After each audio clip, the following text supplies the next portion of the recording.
नमस्कार, डिजिटल आदिवासी पोर्टलवर पुन्हा ॲपल स्वागत आहे. पाहूया आजच्या बातम्या. कालच्या व्हिडिओवर कमेंट करणाऱ्या प्रेक्षकांमधून आजची निवड झाली आहे सरोज माहेश्वरी नाशिक, सूरसिंग पवार नंदुरबार, वैष्णवीबेन मयूर पाटील शिंदे, किशन ईश्वर भील, भरत पाटील नंदुरबार, चौधरी मुकंद दत्तात्रेय कलमाडी तालुका शहादा, जयसिंग पाडवी मोलगी, राजकुमार वळवी नंदुरबार, शिरीष वळवी नंदुरबार, डेव्हिड गावित कामोद तालुका नवापूर यांची निवड करण्यात आली आहे. अभिनंदन. तुम्हीही तुमचं नाव आणि गाव कमेंटमध्ये नक्की लिहा. कदाचित पुढच्या व्हिडिओमध्ये तुमचं नावही घेतलं जाईल. ट्रॅक्टरचे पुढील चाक खड्ड्यात गेल्यामुळे खाली पडून छातीवरून ट्रॅक्टरचे चाक जाऊन 22 वर्ष तरुणाचा मृत्यू झाल्याची घटना कोलवन राणीपूर रस्त्यावर घडली. या प्रकरणी ट्रॅक्टर चालकाविरुद्ध अक्कलकुवा पोलीस ठाण्यात गुन्हा दाखल करण्यात आला आहे.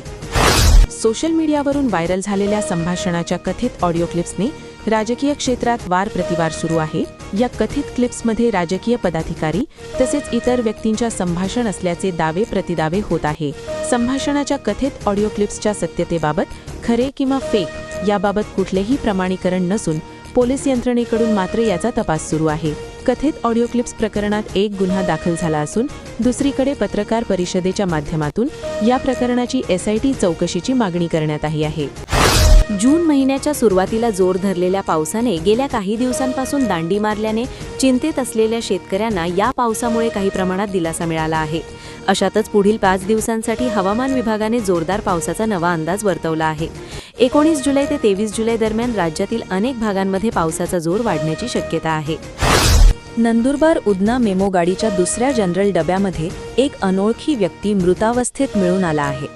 या मयताचे वय 30 वर्ष असून उंची 5 फूट 5 इंच आहे. या मयत व्यक्तीची ओळख पटविण्याचे आवाहन नंदुरबार रेल्वे पोलिसांनी केले आहे. डोंबिवलीतील डॉक्टर व कर्मचाऱ्यांना मारहाण प्रकरणातील आरोपींचा जामीन स्थगित केल्याचा निर्णय उच्च न्यायालयाने दिला. म्हणून इंडियन मेडिकल असोसिएशनतर्फे 20 जुलै रोजी पुकारण्यात आलेले काम बंद आंदोलन मागे घेण्यात आले असल्याची माहिती IMAचे नंदुरबार शाखाध्यक्ष डॉक्टर राजेश कोळी यांनी दिली. सायकल चोरीला गेल्याची घटना तळोदा येथे घडली. या प्रकरणी 2 जणांविरुद्ध गुन्हा दाखल करण्यात आला आहे. नंदुरबार तालुक्यातील कंढारे येथील जिल्हा परिषद शाळेचा कारभार केवळ एका शिक्षकावर सुरू आहे.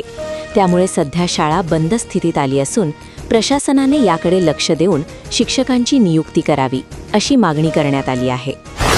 राज्यातील 56 लाख शेतकऱ्यांना लाभ देणारी ऐतिहासिक पुण्यश्लोक अहिल्यादेवी होळकर शेतकरी कर्जमुक्ती योजना लागू केल्याबद्दल मुख्यमंत्री देवेंद्र फडणवीस यांचा राज्यातील शेतकऱ्यांतर्फे मुंबईमधील नरिमन पॉइंट येथील यशवंतराव चव्हाण सेंटर येथे जाहीर कृतज्ञता व सत्कार सोहळा झाला, अशी माहिती भाजपाचे उत्तर महाराष्ट्र संयोजक विजय चौधरी यांनी दिली.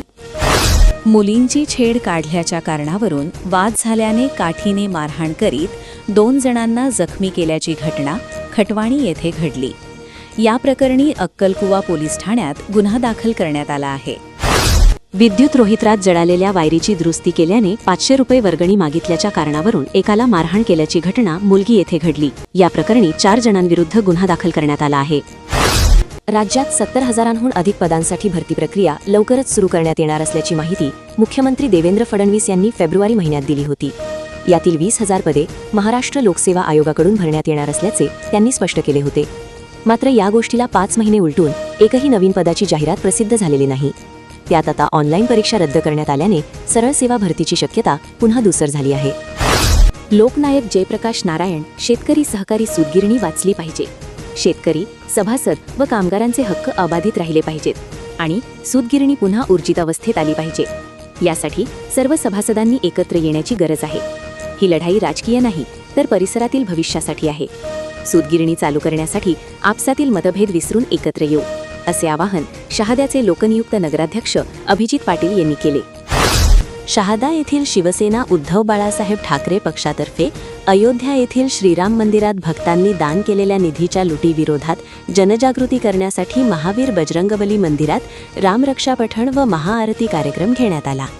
यावेळी शिवसेनेचे जिल्हाप्रमुख अरुण चौधरी यांच्या नेतृत्वाखाली रामरक्षा पठण व महाआरतीचे आयोजन करण्यात आले. अयोध्या येथील श्रीराम मंदिरात भक्तांनी दान केलेल्या निधीच्या लुटीविरोधात हिंदूंमध्ये जनजागृती करण्यासाठी शिवसेना उबाठा पक्षातर्फे रामरक्षा कार्यक्रम झाला. या घटनेची पारदर्शकपणे चौकशी करण्यात येऊन दोषींवर कठोर कारवाई करण्यात यावी अशी मागणी यावेळी करण्यात आली. तुम्ही हा व्हिडिओ कुठून पाहत आहात? तुमचं नाव आणि गाव कमेंटमध्ये नक्की लिहा. निवड झालेल्या प्रेक्षकांचं नाव आणि गाव पुढील व्हिडिओमध्ये घेतलं जाईल.